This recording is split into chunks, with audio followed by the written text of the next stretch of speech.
Ganesh Ganesh Ganesh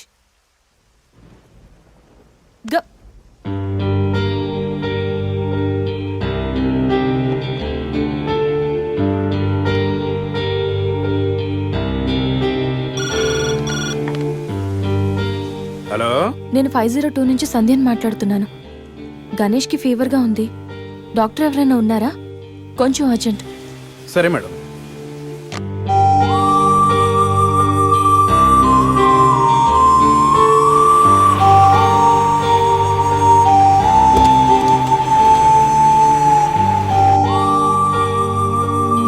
sir రండి sir. Doctor,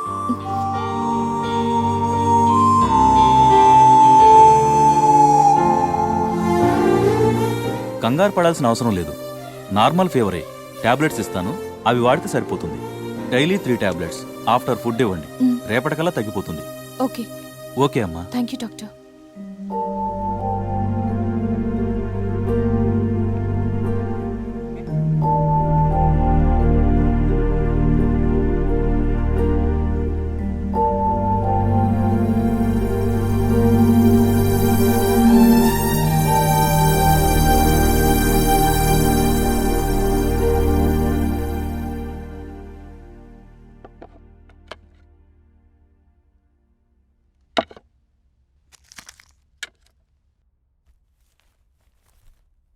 Ganesh, ఇప్పుడు ఎలా ఉంది? బాగుంది. కాఫీ రెడీ చేశాను. మర్చిపోకుండా టాబ్లెట్స్ వేసుకో. నేను ఆఫీస్కి వెళ్ళొస్తా. ఏదైనా ప్రాబ్లం ఉంటే కాల్ చేయి. ఓకే? సారీ. ఏంటి? I'm sorry Sandhya. ఎందుకు? నేనేదో డిప్రెషన్లో అలా నీ మీద అరిచేశాను. I'm really sorry. I can understand. కానీ నేను కూడా ఎక్కువ మాట్లాడాను. I'm sorry. ఇంకెప్పుడు నేను హర్ట్ చేయను.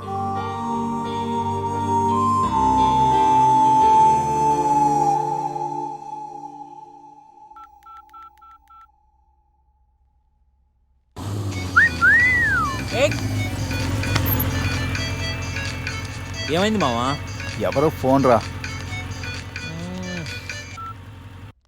ఏంటి శ్రీ, 15 డేస్ నుంచి ఫోన్ లేదు, SMS లేదు. ఎన్నిసార్లు ఫోన్ చేసినా రెస్పాండ్ అవ్వట్లేదు. Chill baby, I'm little bit busy. ఐటీలో రెసిషన్ వల్ల జాబ్ పోయింది. చాలా స్ట్రగుల్లో ఉన్నాను. కొంచెం మనీ ఉంటే అరేంజ్ చేయగలవా? ఖాళీగా ఉంటే చెప్పు, పబ్కి వెళ్దాం. ఫ్రీగా ఉంటే చెప్పు, రిసార్ట్కి వెళ్దాం. అంతేగాని మనీ కోసం మాత్రం ఇంకెప్పుడు కాల్ చేయకు. సరియు, లైట్ ఆపు. ఏంటో పట్టపగలు కూడా లైట్లు ఇస్తున్నారు. ఏంటి రూపా? ఆంటీ, నేను రూమ్ ఖాళీ చేస్తున్నాను. హాస్టల్ ఫీజు కింద ఇది ఉంచండి. నేను తర్వాత డబ్బులిచ్చి తీసుకెళ్తాను.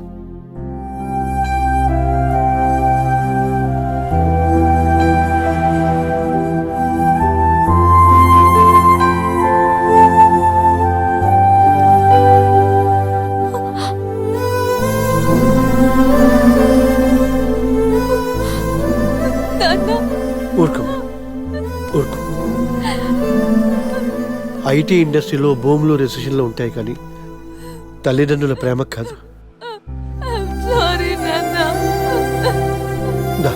అమ్మ ఎదురు చూస్తుంది. మన ఊరు వెళ్ళిపోదాం.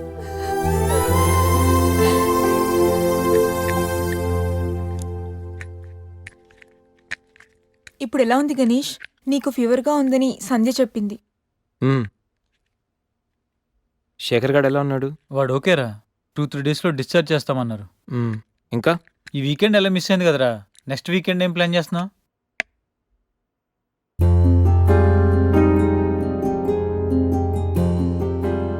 ఈ వీకెండ్ మిస్ అవడం కాదురా. I think I'm in love with Sandhya. What? అయినా నీకు లవ్తో అంత అటాచ్మెంట్ లేదు కదరా. గైస్, ఈ వీకెండ్ నేను సంధ్యని ప్రపోజ్ చేద్దాం అనుకుంటున్నాను. లైఫ్లో నేను చాలామంది అమ్మాయిల జీవితాలతో ఆడుకున్నాను. లవ్ అనే పేరుతో చాలామందిని మోసం చేశాను.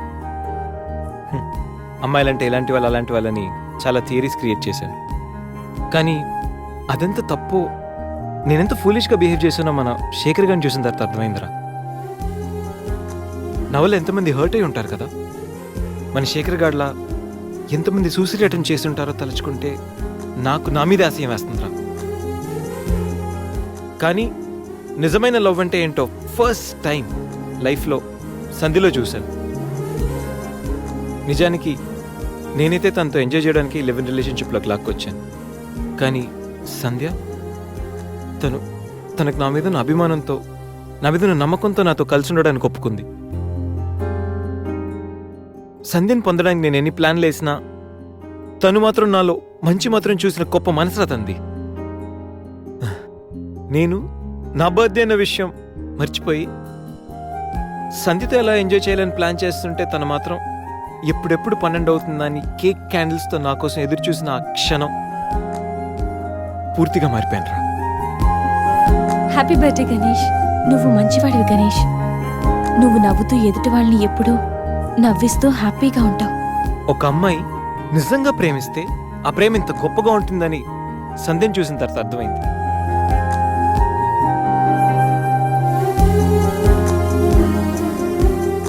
నాలో ఎన్ని బ్యాడ్ క్వాలిటీస్ ఉన్నా నాలో ఉన్న మంచితనం గురించి తను చెప్పిన ప్రతి మాట నాకు అమ్మాయిల మీద ఉన్న చులకర భావాన్ని పూర్తిగా చెరిపేసింది. నీలాంటి మంచి మనిషి తోడుగా ఉంటే లైఫ్ లాంగ్ ధైర్యంగా సంతోషంగా ఉండొచ్చు. నాకు ఇప్పుడు కావాల్సింది వీకెండ్ ఎంజాయ్మెంట్ కాదురా, లైఫ్ లాంగ్ నాతో తోడొచ్చే సంధ్య ప్రేమ. ఆ ప్రేమను పొందడానికి నాకు అర్హత ఉందో లేదో తెలియదు, కానీ సంధ్య లేకపోతే మాత్రం నేను బతకలేనురా. గణేష్, సంధ్య అంటే నీకెంత ఇష్టమో నీలో స్పష్టంగా తెలుస్తోందిరా. గణేష్, సంజు ప్రేమ నిన్ను పూర్తిగా మార్చేసింది. అది మా అందరికి చాలా హ్యాపీరా. Congrats. Thank you. All the best. Thanks రా. థ్యాంక్స్. బాయ్. టేక్ కేర్ రా. షూర్. బాయ్. బాయ్. సంధ్య, నీతో కొంచెం మాట్లాడాలి. చెప్పు. ఇప్పుడు కాదు, ఈవినింగ్ చెప్తాను. పర్వాలేదు గణేష్, ఇప్పుడు చెప్పొచ్చుగా. ఇప్పుడా? ఇప్పుడంటే అది can I take you out for dinner tonight? Okay. నువ్వు రెస్ట్ తీసుకో, నేను కొంచెం బయటికి వెళ్ళి వస్తాను. ఓకే.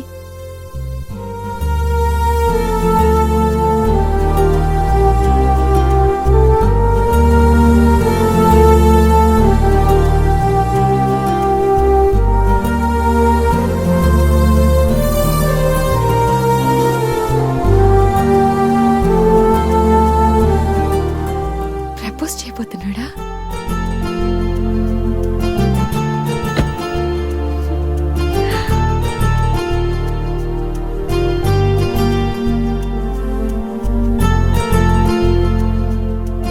ఈవినింగ్ వరకు ఎందుకు?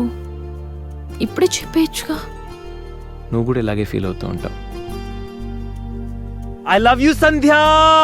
గణేష్, ప్రపోజ్ చేయబోతున్నావా?